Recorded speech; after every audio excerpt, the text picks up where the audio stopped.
Muy bien, vamos a resolver nuestra segunda parcial. Esta es la segunda parte de cálculo 3, que había empezado con teorema de Green.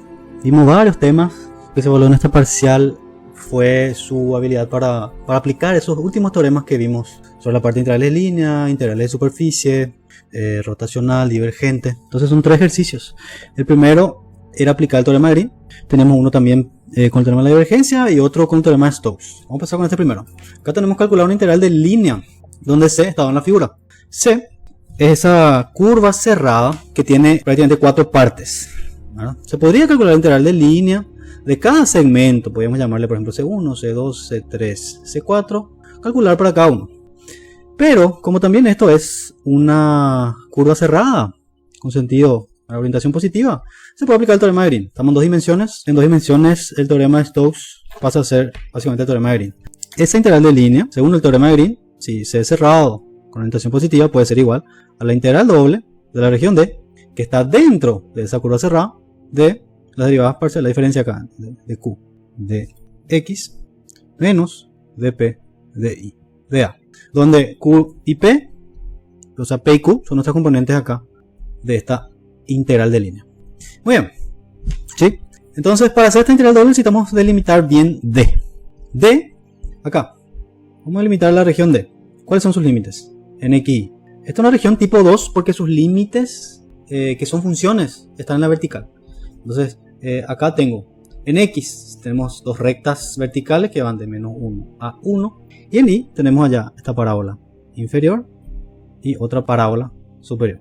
Bien, ya está, bien delimitado D. Vamos a hacer nuestro límite de integración acá. Entonces acá, ¿cuál es la función que vamos a integrar? De Q de X, derivando esto con respecto a X, tenemos 20X, menos, derivando esto con respecto a Y, tenemos 2Y y menos 6. Muy bien, ahora sí. Bien, como una región tipo 1, siempre integramos primero la variable que esté delimitada por funciones. Entonces primero vamos a integrar con respecto a Y. Y va desde x cuadrado menos 3 hasta 2 menos x cuadrado. Y X va de menos 1 hasta 1. Acá lo que vamos a integrar es 20x. Vamos a ordenar así. Más 6, ¿verdad? Este queda positivo 6, menos 2y. ¿Por qué ordené así? Porque tanto 20x como 6, cuando voy a integrar con respecto a y, esto es constante con respecto a y. Si yo integro eso con respecto a y, vamos a integrar ya ahora, con respecto a y, me queda esa constante por y, menos, y acá integro y cuadrado sobre 2, ¿verdad? Y la integral de y cuadrado sobre 2, va a quedar solamente y cuadrado. Y esto ahora tengo que evaluar en los límites, de x cuadrado menos 3 a 2 menos x cuadrado. Después de evaluar, integramos en x. Ok, evaluemos. Esta es constante, le dejamos así. Por y dice, bien, y en el límite superior es esto, menos en el límite inferior es esto. Así, ¿verdad? Bien, menos. Y acá tengo y cuadrado. Fíjense. Entonces, y cuadrado evalúo primero en 2 menos x al cuadrado, menos. Ahora, el otro límite inferior también al cuadrado. Vamos a organizar todo eso y después integramos con respecto a x. Bien, acá me queda, esto mantenemos. Acá puedo sumar, término semejante de 2 más 3, 5. Menos x cuadrado queda menos 2x cuadrado. Menos, vamos a organizar el corchete este. Abrimos cada binomio.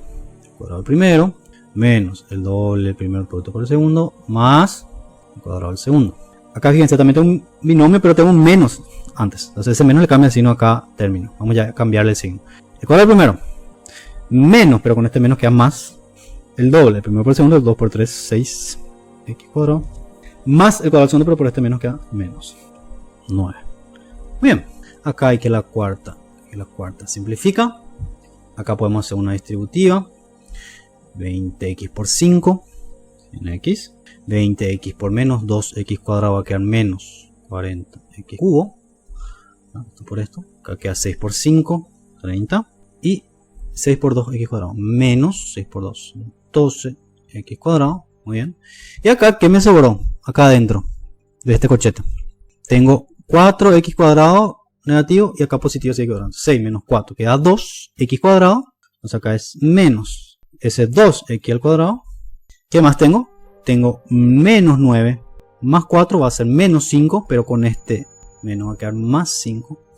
Y de ahí todavía podemos sumar términos semejantes para después integrar. Ok, x al cubo solo tengo un término. X al cuadrado tengo este y este va a quedar menos 14. Términos con X solo tengo 100. Y acá, términos independientes, tengo 30 más 5, 35. Bien. Ahora, ya podemos integrar. Este signo es igual. Fíjense que esta es una integral simétrica de menos 1 a 1. Si una función es impar, recuerdan eso, ¿no? Una integral así simétrica, va a dar 0. Entonces, acá, esto es impar. Una función impar, su integral simétrica así va a dar 0. Esto también, solo me sobra 2 términos ahí. Y ahora sí puedo integrar esos 2 términos que me quedan. Menos 14x al cubo sobre 3 más 35x. Esto evaluamos de menos 1 a 1.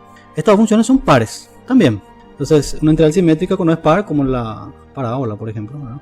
Integrar de acá a acá es lo mismo que integrar 2 veces de acá a acá.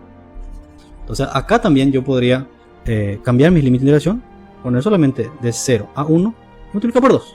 Una integral simétrica de una función par, ¿verdad? Esto es par, esto también sería par, una función constante, 35 horizontal es par, ¿verdad?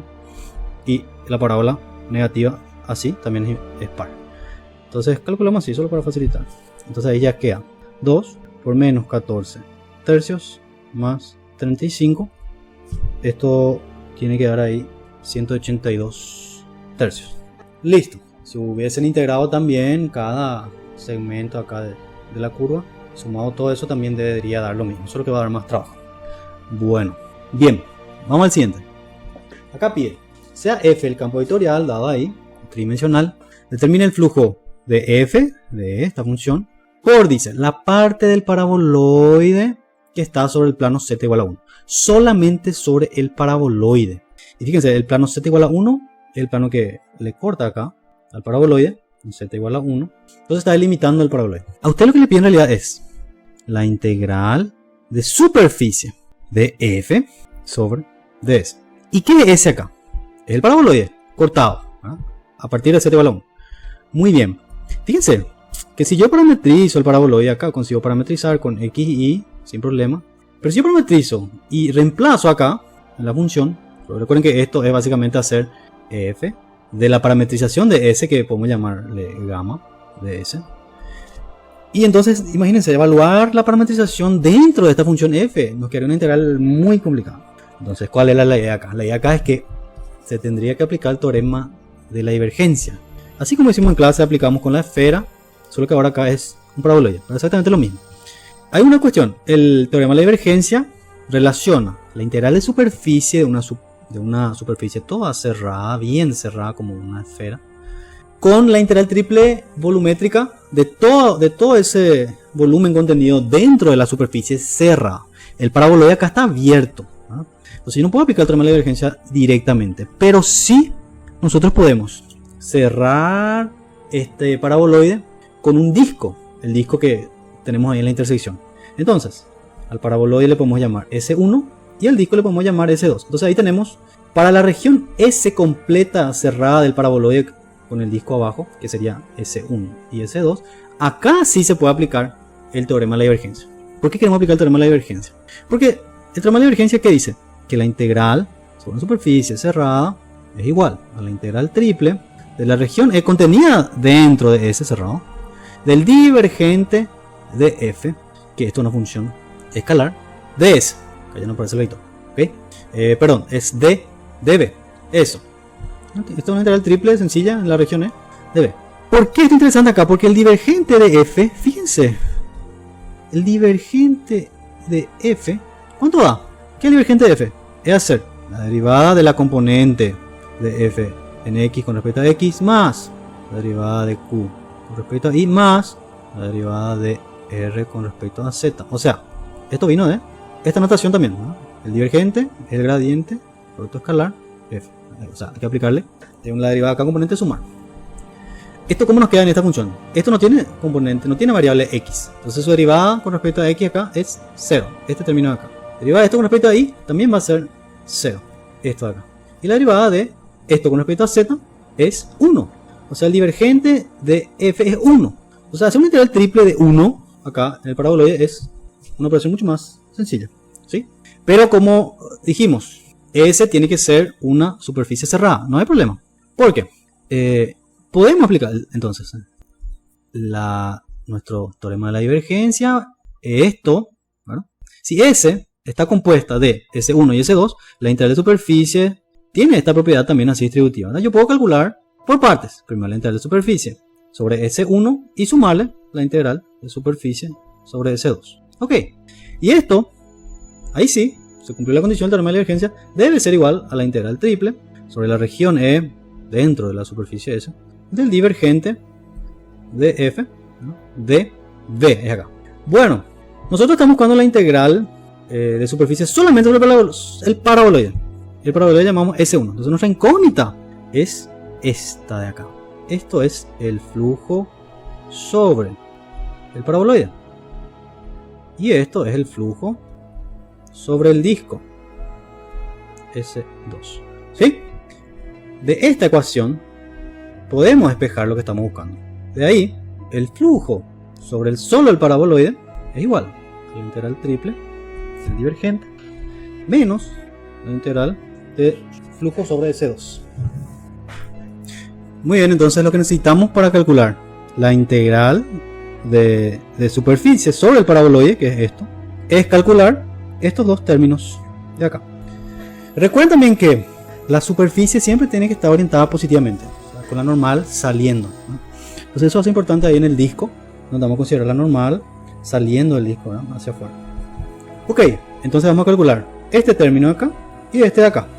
Este divergente ya vimos que era 1. Bien, entonces la integral, vamos a calcular el término 1. La integral triple de la función 1 de b. Y acá e va a ser el límite del paraboloide, ¿sí? E, ¿cómo está delimitado ahí? El paraboloide podemos delimitar en coordenadas cilíndricas, ¿no? Tenemos xz, tenemos la circunferencia en xy, ¿no? En xy tenemos la circunferencia, 1, z es el paraboloide, ¿verdad? Es 2 menos x cuadrado menos y cuadrado, despejando z, entonces acá x igual a x igual a y, pero en coordenadas cilíndricas, ¿cómo sería esto? R coseno, R seno, y acá x cuadrado menos y cuadrado, o sea, menos x cuadrado menos y cuadrado, si reemplazamos esto es el radio cuadrado también, entonces esto es 2 menos radio cuadrado. Muy bien, en esas coordenadas cilíndricas, ¿cuáles serían nuestros límites para cada variable ahí? Para θ, r y z. Queremos todo el paraboloide, entonces queremos la vuelta entera, 0 a 2pi. El radio, ¿cuál es el radio máximo que tenemos acá? El radio de este disco, porque acá tengo discos menores. El mayor radio está en este disco de acá. Entonces, ¿ese disco dónde está? Es la intersección entre z igual a 1 con el paraboloide. ¿Sí? Al intersecar esos dos, reemplazo acá el 1. De ahí voy a tener x cuadrado más y cuadrado igual a 1. Tengo el radio 1, el máximo radio. Ese es un disco de radio 1. Entonces acá el radio va de 0 a 1. Y z, la altura z del paraboloide va a ir desde 1, que es la altura acá, hasta como máximo limitado por el paraboloide. Entonces va de 1 hasta 2 menos r cuadrado. Muy bien. Delimitar nuestra región E, podemos calcular la integral triple. Entonces acá va de 0 a 2pi para θ.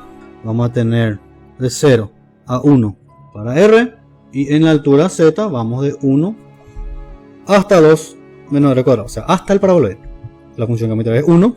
De b, en coordenadas cilíndricas, sería r de z, de r, de θ. ¿Por qué de z primero? Porque vamos a integrar esta expresión en z, que luego vamos a reemplazar y tenemos una función en r. De ahí integramos en r, después integramos en θ. En realidad θ ya podemos integrar también porque no aparece ninguna de las integrales acá. Entonces inclusive podemos separar ya de θ, 0 a 2pi. Acá integrando en z, básicamente queda la integral de dz, que es z, evaluado de 1 a 2 menos r cuadrado de r. Bien, esta integral ya va a quedar θ, evaluado de 0 a 2pi. Acá reemplazamos en z 2 menos r cuadrado menos 1, 0 a 1 de r. Esto queda 2pi. Acá va a quedar 2 menos 1, ¿verdad? 1, r por 1, r por r cuadrado, r cubo de r. Y ahí sí ya podemos integrar y reemplazar los límites en r. Queda r cuadrado dividido 2 menos r al cubo dividido 3. evaluado de 0 a 1. Entonces eso ahí me queda 1/2 menos 1/3, ¿no? Menos 0. 0 reemplazando cada todo 0. Esto queda 1/6. Esto nos queda pi sobre 3. Este es nuestro resultado 1. Muy bien. Ahora vamos a la integral de superficie sobre el disco. 2.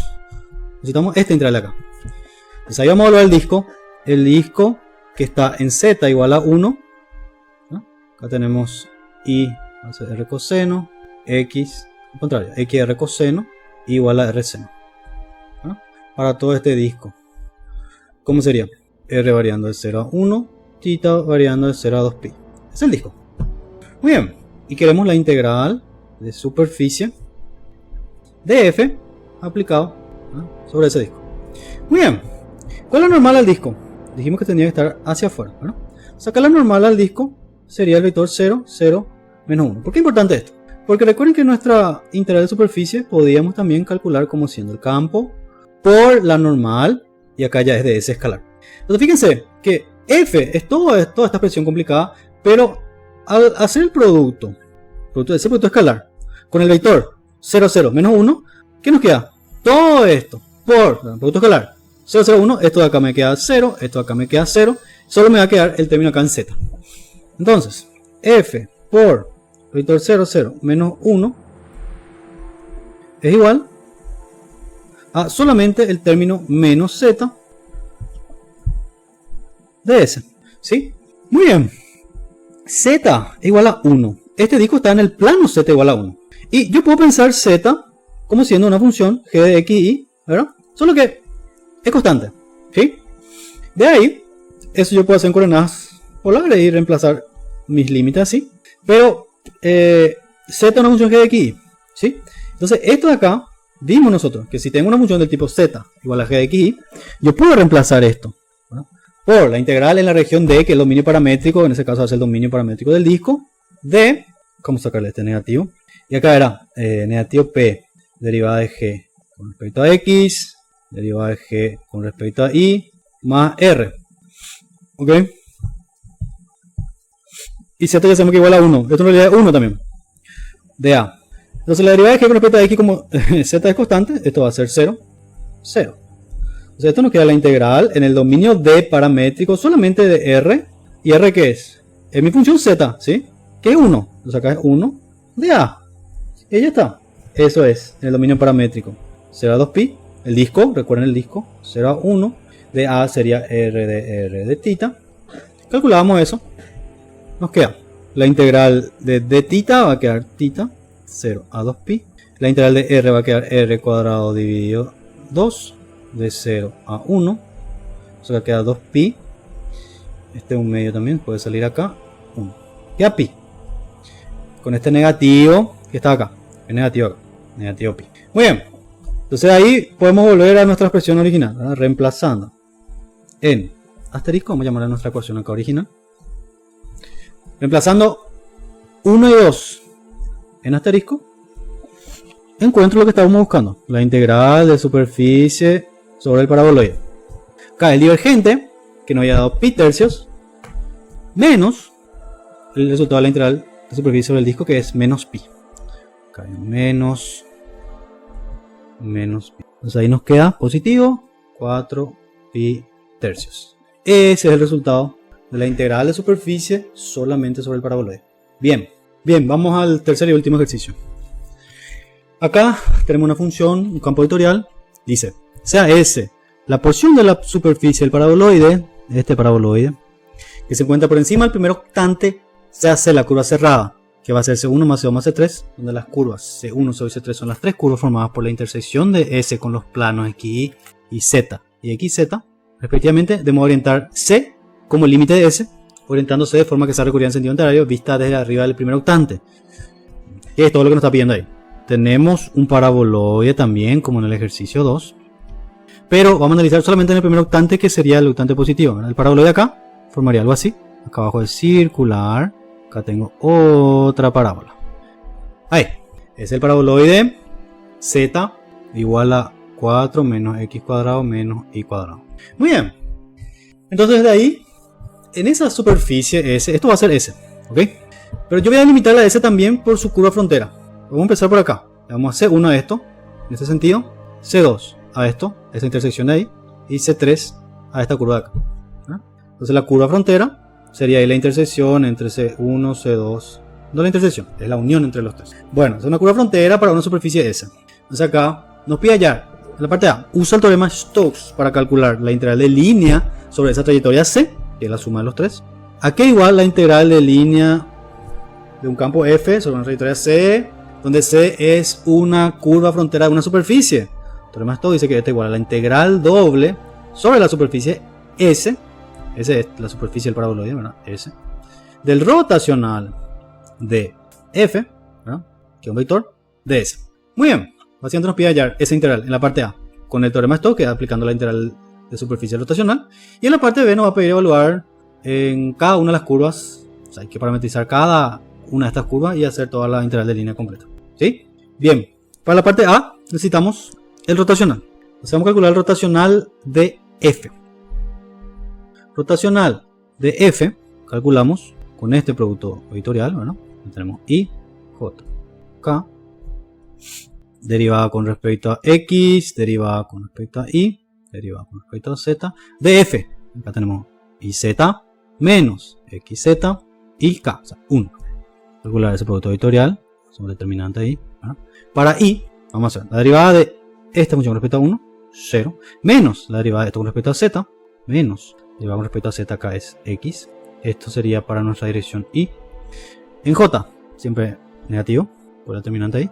La derivada de esto con respecto a X va a ser 0. La derivada de esto con respecto a Z, ¿no? Menos Y. Acá es menos X, así van. Derivada de esto, 0. Derivada de esto es con respecto a Z, ahora es menos X. Va a quedar positivo ahí. Bien, entonces acá es esto en J. Y en K, ¿cómo queda?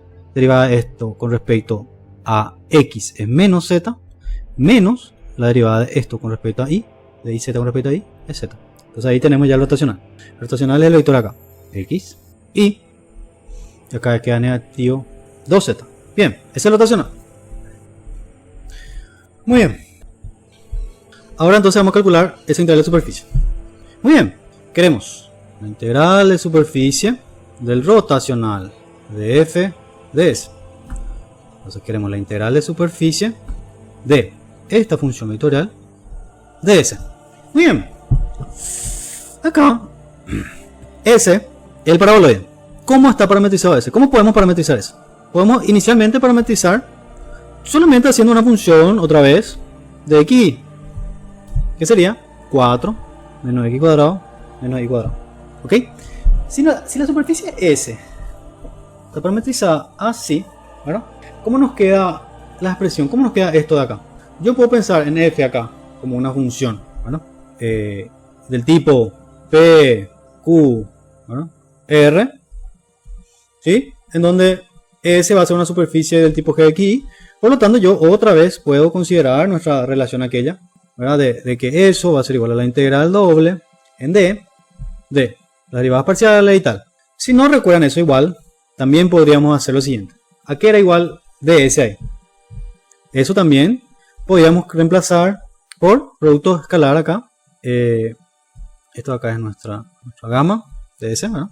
Podemos hacer acá el producto vectorial de R, la derivada parcial de nuestra parametrización con respecto a X, producto vectorial, la derivada parcial con respecto a Y, ¿no? Y ahí sí, esto quedaría acá solamente ds. No, ya queda esto de A, y esto ya es A. ¿Sí? Bien, acá la derivada con respecto a X. ¿Cómo quedaría esto?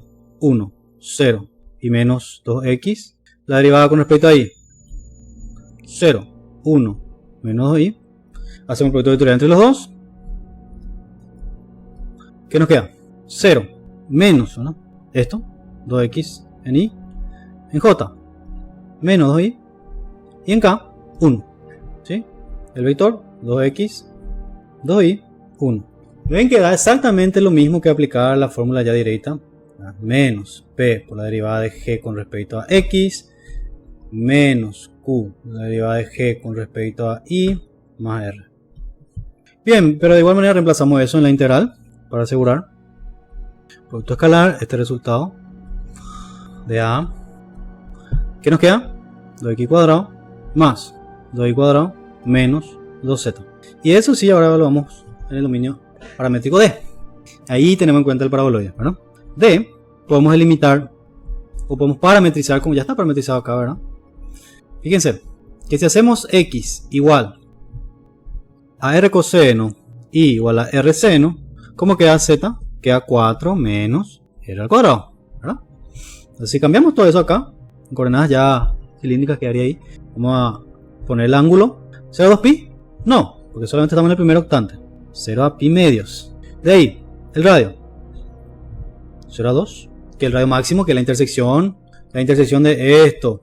¿Verdad? ¿De dónde salió este 2? Si yo hago z igual a 0, ¿qué me queda acá en la ecuación?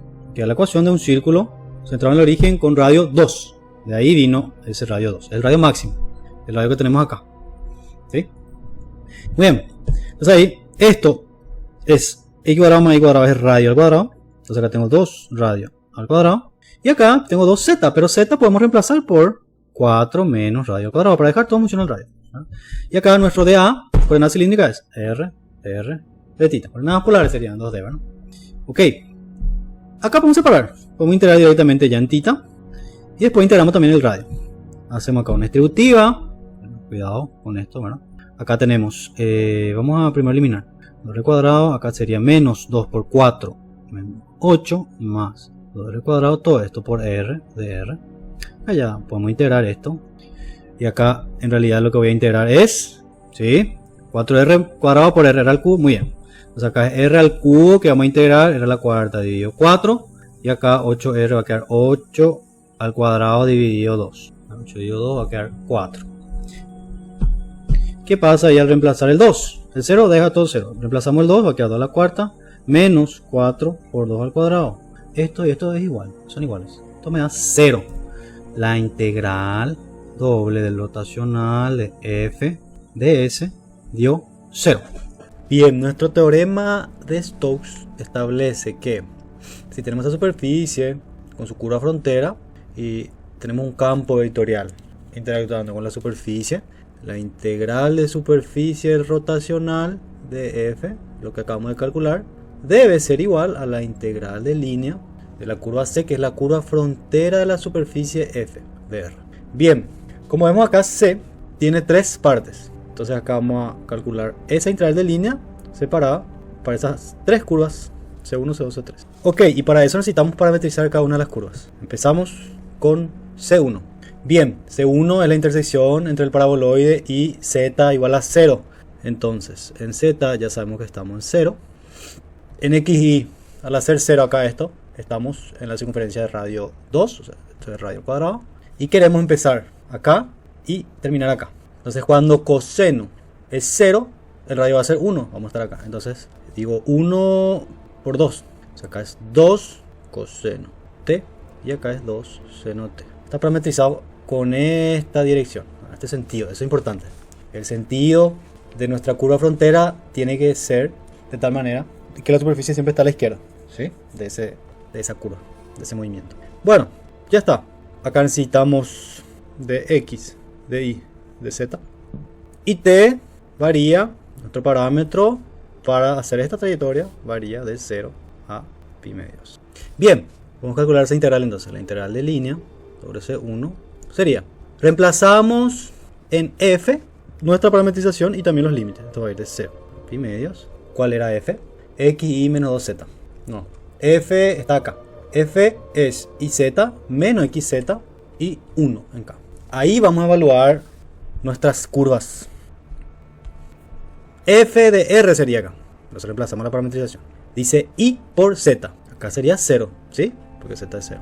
Menos x por z. Z es 0, acá va a ser 0 también. Y acá es constante, 1. Esto por dr. Dr está acá. Ok, este producto escalar me va a dar 0, así que la integral de línea va a 0. Vamos ahora a C2. C2 empieza acá y va hasta acá. Bien, C2 se da cuando x es igual a 0. ¿Qué pasa con el paraboloide con x igual a 0? Voy a tener z igual a 4 menos y cuadrado, ¿sí? Bien, vamos a parametrizar eso. En x tenemos 0 y va a ser el parámetro. Z es 4 menos y cuadrado, entonces 4 menos t cuadrado. Pero ojo acá que esta parametrización tiene este sentido, ¿sí? De izquierda a derecha. Entonces, ¿qué podemos hacer? Esto en realidad es la parametrización de negativo C2, ¿ok? Porque C2, nosotros queremos C2 con esta orientación, ¿sí? Muy bien, esto es importante. Ahí calculamos también nuestro dr, entonces dr 0, 1 menos 2t, y ahí ya podemos integrar. ¿Qué nos faltó? El límite para t, los límites. Esto va de negativo c, ¿verdad? Que es con esta orientación, empieza acá cuando i vale 0, no, y z empieza acá en 4, sí, i vale 0 acá, bien. Entonces i, que es nuestro parámetro, empieza en 0 hasta esta intersección acá, que es la raíz de esto, ¿verdad? Va a ser 2 positivo, ¿sí? Una parábola, esto igual a 0, de ahí puedo sacar la intersección con el eje y, ¿verdad? Cuando i vale 2, entonces esto va de 0 a 2, y ahora sí integramos, de 0 a 2, de f, evaluado en nuestra parametrización, ojo ahí, dice i por z, t, 4 menos t cuadrado, ¿está bien? Vamos a verle el negativo acá porque estamos integrando C2, esta parametrización tiene esta orientación, otra vez, atención, pero yo quiero en sentido opuesto, entonces le agregamos el negativo ahí, para convertir ese de negativo C2 a 0. En i tenemos menos xz, x es 0 acá, en z es 1, esto es por dr, ahora dr está acá, 0, 1, menos dt. Esto me queda acá 0, el producto escalar, esto es 0 también, y acá negativo de t. Entonces ese negativo con el negativo va a quedar positivo 2t de t, ¿sí? Vamos a dejarla ahí, debíamos ver que eso se va a cancelar también. Entonces ahora C3, en C3 i vale 0 ahora, estamos acá. Entonces si i vale 0, ¿cómo nos queda esta ecuación? Nos queda z igual a 4 menos x cuadrado. Acá completamos x y es 0, ya sabemos, estamos en ese plano. X va a ser el parámetro, muy bien, entonces esto es t. Cambiamos acá también t. El sentido, ¿cuál es nuestro sentido ahí? Queremos la parábola, estamos en x, z. Recuerden que este lado de x es positivo, este lado de z es positivo. O sea, acá si vamos a dibujar esto, vamos a considerar eso. Vamos a dibujar x positivo hacia acá, z positivo hacia ahí. Bueno, y queremos que vaya en sentido positivo, de acá a acá. Entonces, nuestra orientación está correcta, porque queremos ir de z, del eje z al eje x, en sentido positivo. Entonces estamos haciendo este movimiento. Entonces la parábola, como está parametrizada acá, es C3. Está bien, ¿sí? No es como el caso en C2 que estamos parametrizando la curva con sentido opuesto. Acá está bien, está correcto. Entonces t acá, que es nuestro x, empieza donde empieza acá, donde x vale 0, y acá x vale, es la raíz de esa parábola, vale 2. También 0 a 2. Entonces la integral de línea f de r en C3 es igual a la integral 0 a 2. En f evaluamos nuestra parametrización. Acá también nos falta de r, vamos a escribirla acá. Derivamos de x1, de i0, de z menos 2t. De t también, lo correcto es agregarle acá de t. Allá arriba también, vamos a completarle ahí de t, muy bien. Acá también. Ahí. Entonces reemplazamos todo esto acá en nuestra integral. Y ahí es f. I por z dice, i vale 0, entonces esto ya va a ser 0. Por z no importa de 0. Menos xz, como tengo ahí, sería menos t por 4 menos t cuadrado. En z es 1, 1 por dr. Dr está ahí, es 1, 0. Menos 2t de t. 2t, todo eso de t al final. Ahí. Bien, 0 por esto queda 0. Todo esto por esto queda 0. Más, ¿verdad? Esto por esto. Entonces acá me queda negativo 2t de t de 0 a 2. Muy bien. Entonces, nuestra integral de línea total es la suma de esa integral de línea en C1, C2 y C3. Cuyos resultados tenemos acá, ¿verdad? Esto es en C1, esto es en C2 y esto es en C3. Entonces la integral de línea es 0 más esta integral menos, ¿verdad?, la integral en C3 que me dio negativo, lo mismo. Y eso, entonces esto menos esto da 0. También da 0. ¿Ok? Comprobamos el teorema de Stokes. Tanto el rotacional de la función del campo vectorial aplicado a la superficie como la integral de línea de la curva frontera dan el mismo resultado.